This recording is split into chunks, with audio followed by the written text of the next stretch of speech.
శేఖర్ మామ, ఆ వయసులో నువ్వు పెద్ద రసికుడు అని విన్నాను, నిజమేనా? అదంతా ఉట్టిదేరా అల్లుడు. అవన్నీ నేనంటే గిట్టిన వాళ్ళు పుట్టించిన పుకారాలు అవి. ఊరుకో మామ, చిన్నప్పుడు నేను కూడా చూశాను. ఏం చూసేవరా పిల్లల బచ్చా? నువ్వు అనుకున్నది కాదులే.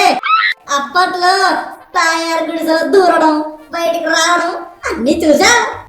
అన్ని చూసేసి మళ్ళీ అనడానికి సిగ్గులేదురా నీకు? ఏదో నీ నోటితో చెప్తా విందామని అడిగా. ఇప్పుడు చెప్పడానికి ఏం లేదురా.